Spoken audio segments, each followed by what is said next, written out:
क्या आप जानते हैं कि हमारे सनातन धर्म में स्पष्ट कहा गया है कि जिसके पितर प्रसन्न रहते हैं उसका जीवन सुख समृद्धि और आनंद से भर जाता है।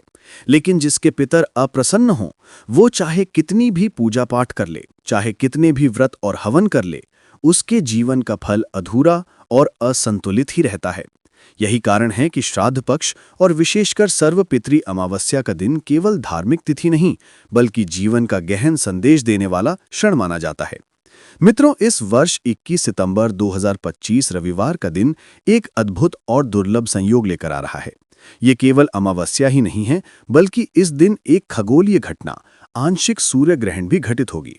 भले ही ये भारत में दिखाई नहीं देगा और यहाँ सूतक का प्रभाव मान्य नहीं होगा, परंतु ब्रह्मांडीय दृष्टि से ये दिन और भी गंभीर और ऊर्जा से भरा हुआ है, क्योंकि इसी दिन हमारे पितृ, जो पूर्णिमा से अमावस्या तक पृथ्वी पर विराजमान रहते हैं, अपने अपने लोकों की ओर विदा हो जाते हैं।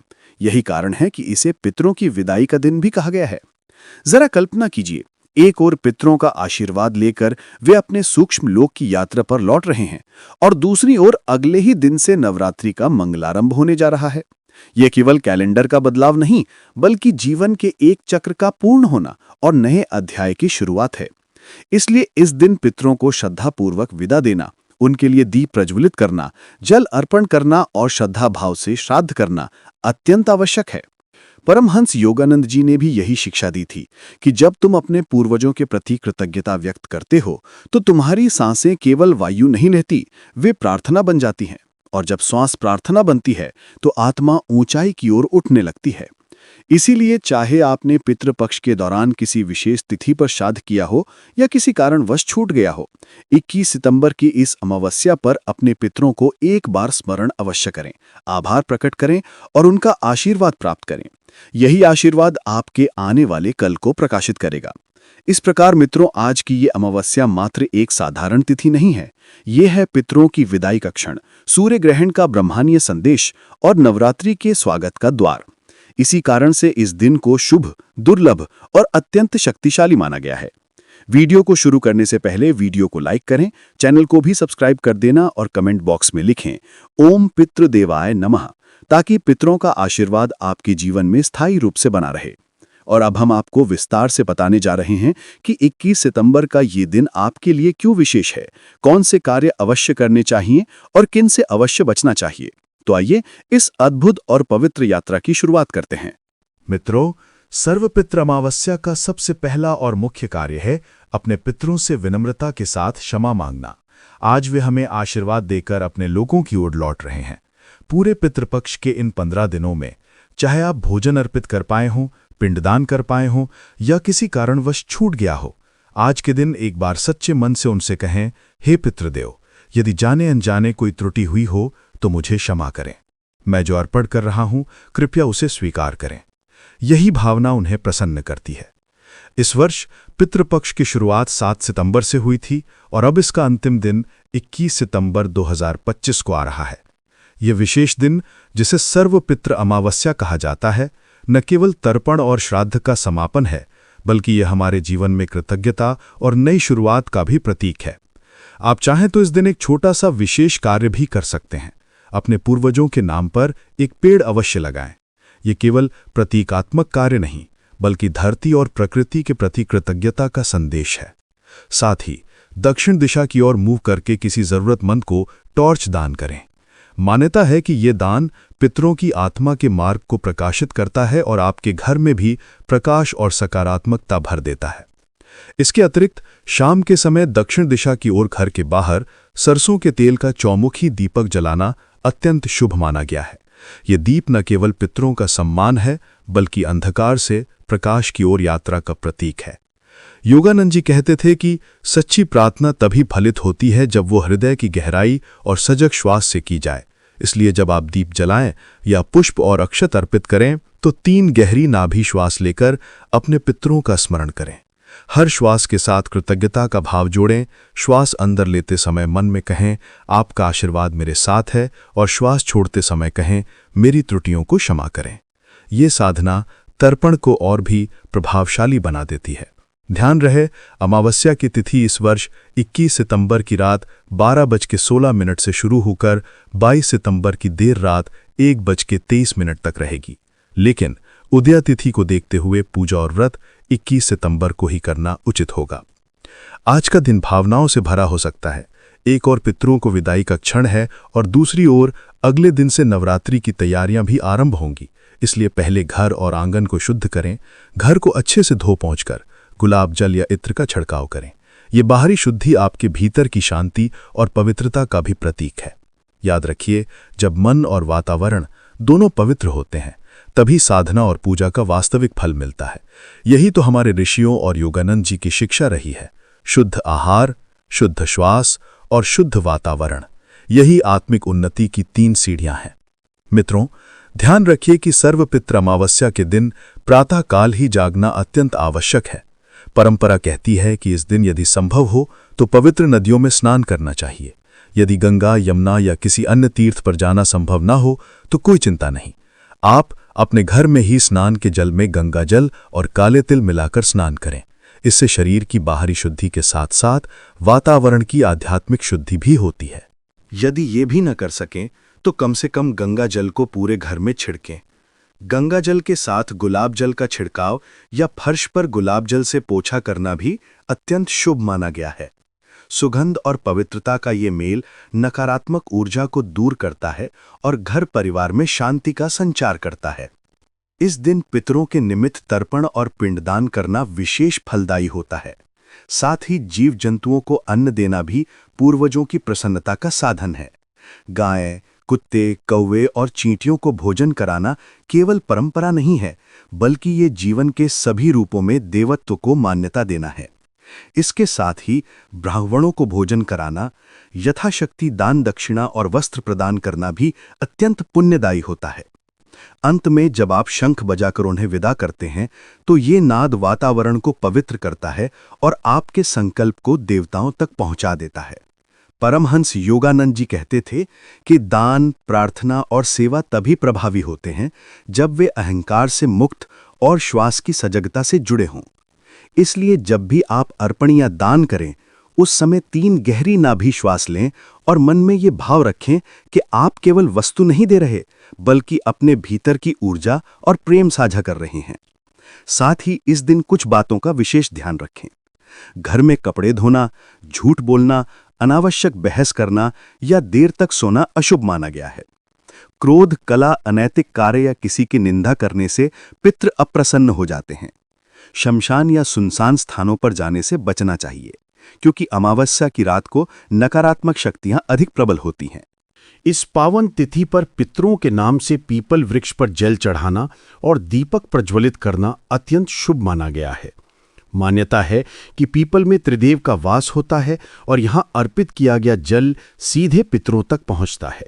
आप मीठा जल अर्पित करें, चीनी मिले हुए जल से पीपल को सींचें और उसके नीचे दीपक जलाएं।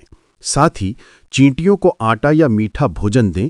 ये छोटे छोटे कर्म आपके पुण्य को कई गुना बढ़ा देते हैं। योगानंद जी की शिक्षा हमें याद दिलाती है कि बाहरी क्रियाएं तभी पूर्ण होती हैं जब उनका आंतरिक अर्थ समझा जाए। यानी जब आप दीपक जलाएं तो उसे केवल लौ ना समझें, बल्कि उसे अपने भीतर के अज्ञान के अंधकार को मिटाने वाली दिव्य ज्योति मानें। जब आप जल अर्पित करें तो उसे केवल पानी ना समझें, बल्कि जीवन की धारा, पितरों की कृपा और ईश्वर की करुणा का प्रतीक समझें। इसलिए मित्रों, इस दिन के प्रत्येक कार्य को श्रद्धा, कृतज्ञता और सजग श्वास के साथ करें। यही साधना पितरों के विदाई को मंगलमय बनाएगी और आपके जीवन में नए अध्याय की शुरुआत करेगी। मित्रों, इस बार की सर्वपितृ अमावस्या पर एक खगोलीय घटना भी घटित हो रही है, सूर्य ग्रहण। ये भारत में दिखाई नहीं देगा, इसलिए यहां पर सूतक या पातक का प्रभाव मान्य नहीं है। गर्भवती महिलाओं या सामान्य लोगों को किसी भी प्रकार की चिंता करने की आवश्यकता नहीं है। लेकिन याद रखिए, ग्रहण चाहे जहां दिखाई दे, उसका प्रभाव केवल भौतिक स्तर पर नहीं, बल्कि ऊर्जात्मक और मानसिक स्तर पर भी पड़ता है। इस दिन किए गए दान पुण्य का विशेष महत्व है।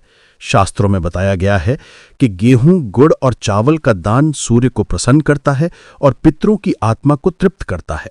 दान केवल एक भौतिक वस्तु का आदान प्रदान नहीं है, बल्कि ये ऊर्जा का प्रवाह है। योगानंद जी कहते थे कि जब तुम निस्वार्थ भाव से देते हो तब ब्रह्मांड तुम्हें कई गुना लौटा देता है। इसलिए इस अमावस्या पर यथाशक्ति दान अवश्य करें। खगोल शास्त्र के अनुसार ग्रहण के समय सूर्य कन्या राशि और उत्तरा फाल्गुनी नक्षत्र में रहेंगे। यद्यपि भारत में यह दिखाई नहीं देगा, परंतु इसका असर प्रकृति घटनाओं और वैश्विक परिस्थितियों पर अवश्य पड़ेगा। मौसम में अचानक बदलाव, कहीं बादल फटना, भूस्खलन होना या राजनीतिक अस्थिरता जैसे परिणाम देखे जा सकते हैं। बड़े नेताओं की असामयिक मृत्यु, सत्ता परिवर्तन और विश्व स्तर पर संघर्ष जैसी घटनाएं संभव हैं। यहां तक कि शिक्षा और युवाओं से जुड़ी उथल-पुथल की भी आशंका व्यक्त की जा रही है। लेकिन मित्रों, इन सब भयावह भविष्यवाणियों के बीच हमें घबराना नहीं है। हमें वही करना है जो हमारे ऋषियों ने बताया है, सूर्य की शरण लेना और प्राण शक्ति को संतुलित करना। इस दिन एक पात्र में शुद्ध जल भरकर उसमें लाल चंदन और अक्षत डालकर सूर्य को अर्घ्य दें। जल अर्पित करते समय गहरी नाभि श्वास लें और मन ही मन कहें कि सूर्य देव मुझे और मेरे पितरों को ऊर्जा और शांति प्रदान करें। योगानंद जी बताते हैं कि सूर्य केवल आकाश का तारा नहीं है, बल्कि ये प्राण शक्ति का जीवित केंद्र है। जब हम श्रद्धा से सूर्य को प्रणाम करते हैं तो उसकी किरणें केवल शरीर को नहीं बल्कि मन और आत्मा को भी शक्ति देती हैं। इसलिए ग्रहण के समय भयभीत होने के बजाय सजग होकर सूर्य के प्रति आभार प्रकट करें। इस दिन गुड़ का दान विशेष फल देता है। गुड़ मधुरता और सहजता का प्रतीक है। जब आप गुड़ अर्पित करते हैं या जरूरतमंद को दान करते हैं तो आप अपने जीवन में भी मधुरता और शांति का आवाहन करते हैं। साथ ही तुलसी का महत्व भी इस दिन अद्वितीय है। मान्यता है कि तुलसी का पत्ता हर प्रसाद और आहार में अवश्य शामिल होना चाहिए। तुलसी को ब्रह्मांड की ऊर्जा और शुद्धता का प्रतीक माना गया है। आप चाहें तो इस दिन तुलसी का एक पत्ता ग्रहण करें, ये आपको भीतर से पवित्रता और संतुलन प्रदान करेगा। इस प्रकार मित्रों, ये सूर्य ग्रहण भय का नहीं बल्कि साधना और कृतज्ञता का अवसर है। जब आप दान करेंगे, अर्घ्य देंगे और सजग श्वास के साथ सूर्य को प्रणाम करेंगे तो ये दिन आपके लिए भय का कारण नहीं बल्कि नई ऊर्जा और नई शुरुआत का अवसर बनेगा। मित्रों, अमावस्या के अगले ही दिन जब आप माँ की पूजा अर्चना करने उठें तो सबसे पहले अपने घर के वातावरण को शुद्ध करें। प्रातः उठते ही घर के आंगन और चौखट पर गंगा जल का छिड़काव करें। यदि संभव हो तो गुलाब जल और इत्र का भी प्रयोग करें। ये न केवल आपके घर को बाहरी रूप से स्वच्छ बनाता है बल्कि भीतर की नकारात्मक ऊर्जा को भी दूर कर देता है। इसके बाद पूरे घर में हल्का गुलाब जल से पोछा लगाएं और दरवाजों को धोकर पवित्र करें। उसके बाद अपने पितरों को सत्सम्मान विदा करें, श्रद्धा से तर्पण करें, उनके नाम का भोजन बनाएं या ब्राह्मणों को अन्न व राशन दान करें। आप चाहें तो इस दिन एक छोटा सा भंडारा भी कर सकते हैं। शास्त्रों में कहा गया है कि जो भोजन पितरों और जरूरतमंदों के नाम से अर्पित किया जाता है वो कई गुना आशीर्वाद बनकर लौटता है। जब ये सब विधियां पूरी हो जाएं, तब मन को शांत करके मां का दरबार सजाएं। जी हाँ, अमावस्या वाले दिन भी यदि पितरों को सम्मानपूर्वक विदा किया जाए तो देवी मां का स्वागत करना पूर्ण रूप से शुभ माना गया है। शॉपिंग करना, घर को सजाना या मां के मंदिर को सुगंध और पुष्पों से सुसज्जित करना भी इस दिन पूरी तरह से उचित है। योगानंद जी कहते थे, जब तुम अपने घर और अपने मन को एक साथ शुद्ध करते हो तभी पूजा का वास्तविक फल मिलता है। इसलिए जब आप मंदिर सजाएं तो पहले गहरी नाभि श्वास लेकर मां का स्मरण करें। हर श्वास के साथ आभार और भक्ति का भाव भरें। यही श्वास आपकी प्रार्थना को और प्रभावी बना देगी। तो मित्रों, अमावस्या के अगले दिन का ये क्रम एक सुंदर संतुलन है। पितरों की विदाई और मां का स्वागत, यही जीवन का सत्य भी है। अतीत को सम्मान, वर्तमान को साधना और भविष्य का स्वागत। यदि आपको ये ज्ञानवर्धक जानकारी पसंद आई हो तो इसे अपने तक सीमित ना रखें। वीडियो को लाइक करें, चैनल को सब्सक्राइब करें और कमेंट बॉक्स में लिखें जय माता दी, ताकि मां का आशीर्वाद आप तक पहुंचे और आपके जीवन में सुख समृद्धि बनी रहे। इस वीडियो को अपने मित्रों और परिवार के साथ साझा करें। क्या पता आपके एक छोटे से प्रयास से किसी और का जीवन भी बदल जाए।